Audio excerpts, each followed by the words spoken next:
Bienvenidos y bienvenidas a su clase de lenguaje de octavo grado. Seguimos con los videos de orientación de la guía de la fase 3, semana 15. Y si aún no te has suscrito a nuestro canal, no esperes más, puedes hacerlo ahora. Recuerda que encuentras videos orientativos desde primer hasta tercer ciclo. Los contenidos a abordar en esta ocasión son la producción de textos con intención literaria, la composición de textos poéticos, las variaciones lingüísticas, variedades de la lengua y la cohesión textual elipsis. Para continuar, necesitaremos tu guía, ya sea de forma digital o impresa. Esperando que ya estés listo, vamos a continuar. En la actividad 1 se hará la retroalimentación de lo estudiado en la semana anterior. Para ello se deberá leer el poema Ritmo. Este es de Irma Lanza, una escritora y educadora salvadoreña. Luego se analizará según lo solicitado. Lo puedes leer y analizar junto a tu familia. Después de leerlo y analizarlo, responderás lo siguiente. En la primera pregunta, para identificar el tipo de verso que presenta, dependerá de las sílabas que hayas encontrado. Por ejemplo, si es de 8 o menos sílabas métricas, entonces es de arte menor. Y si es de 9 a más sílabas métricas, será de arte mayor. En la segunda, después de contar las sílabas métricas, ¿cómo clasificamos los versos del poema? ¿De arte menor o arte mayor? En la tercera, clasificarás el tipo de rima. Esta puede ser consonante o asonante. En la cuarta, buscarás en el poema las figuras literarias. Estas pueden ser hipérbole, antítesis, epíteto, metáfora, entre otras. En la quinta, extrae las ideas principales del poema. Y por último, ¿qué te pareció el poema? ¿Te gustó? ¿No te gustó? Explica por qué. Recuerda que puedes apoyarte de videos anteriores. En la actividad 2 estudiarás las palabras homónimas. Se les llama así a aquellas cuya pronunciación es igual o similar, pero difieren en su significado. Estas palabras se dividen en homógrafas u homófonas. Las palabras homógrafas son las que se escriben de forma idéntica, pero tienen distintos significados. Entre ellas están lengua, que es un órgano muscular, pero también es un código lingüístico de un grupo de hablantes. También tenemos vela, que es del verbo velar, o también permanecer despierto. Luego, vela, que también es una pieza de cera con una mecha que se usa para alumbrar. Las palabras homófonas son las que suenan igual, se escriben distinto y tienen diferentes significados.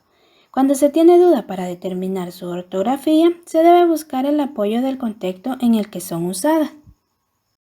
Entre ellas están abrazar, con S, que es de quemar, y abrazar, con Z, que es rodear con los brazos, o sea, los abrazos que le dan ustedes a sus amigos o familiares. Tenemos también hacia, con H y C, que es de preposición. Por ejemplo, vamos hacia el río. Y hacia, con A mayúscula, y S, que es nombre de un continente. Ahora es tu turno. En practicando lo estudiado, haz lo siguiente en tu cuaderno. Escribe el significado de las palabras resaltadas en negrita. Luego escribe una oración con otra palabra que se escriba igual, pero con significado diferente. En el primer ejemplo nos dice, José y Juan no tienen capital. Está refiriendo que no tienen dinero. Entonces nosotros podemos crear otra oración con la palabra capital, que es la que está dando en negrita. Por ejemplo, San Salvador es la capital de El Salvador. De esa manera, continúas haciendo las demás. Ahora buscarás el significado de las palabras que están en la tabla y luego escribe una oración por cada una. Por ejemplo, hasta, sin H, es el palo que se utiliza para la suspensión de una bandera.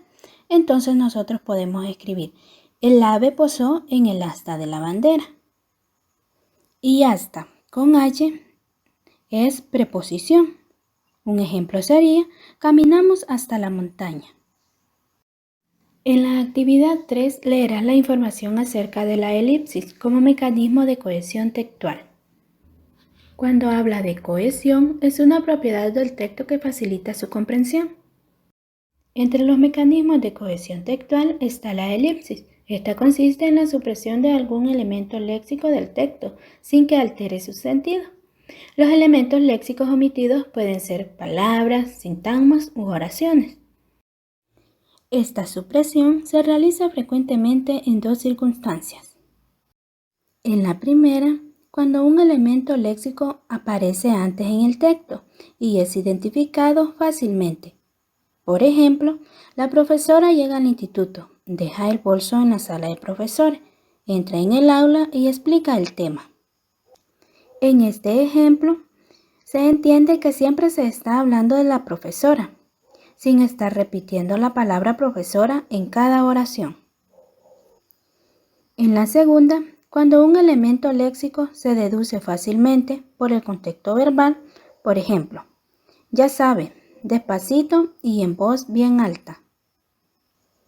En este ejemplo, se deduce que alguien le dice a su interlocutor que hable despacio y con alto volumen. Continúa poniendo en práctica lo estudiado. Selecciona un tema, el de tu preferencia, y escribe en tu cuaderno un párrafo de 7 líneas en el que uses la elipsis en la cohesión de las ideas que desarrollarás. Puedes guiarte por los ejemplos anteriores. Tenemos la elipsis. En esta figura literaria se omite deliberadamente porque ya se sabe de lo que se está hablando y el lector no se va a confundir, sino lo contrario. Ayuda a que tenga mayor fluidez y a darle mayor realce de lo que se está diciendo o hablando en ese momento. Otra forma en que se presenta la elipsis es suprimiendo, o sea, eliminando o quitando el verbo sin que se pierda el sentido de lo que se quiere comunicar. Por ejemplo, mi primo era médico, mis hermanos comerciantes. Donde se observa la coma, es ahí donde se ha omitido el verbo. En ese caso sería el verbo ser. De lo contrario, quedaría: mi primo era médico, mis hermanos son comerciantes. Esta figura tiene la función de dar un mayor énfasis a la parte de la oración que no se omite, a la vez que proporciona a la expresión una mayor fluidez, energía y poder sugestivo. En el ejemplo se nos están presentando dos versos. El primero, eres como la brisa fresca, y el segundo, como un manantial que canta. En estos versos se presenta la elipsis de la siguiente manera. En el primer verso se ha omitido el nombre de la persona o el pronombre tú, mientras que en el segundo verso, aparte del pronombre tú, se omite eres. En la actividad 4 crearás un texto poético. Para ello, escribe un poema, tomando en cuenta lo estudiado sobre la poesía desde las semanas anteriores. Está la métrica, rima y figuras literarias. Al escribirlo, no olvides seguir los pasos que ya conoces. Como paso número 1 tenemos la planificación. Para ello, selecciona el tema de tu preferencia. Este puede ser de interés social, de amor, etc. Luego, determina cuál es el mensaje que quieres dar a conocer con tu poema. No olvides determinar el tipo de rima que utilizarás.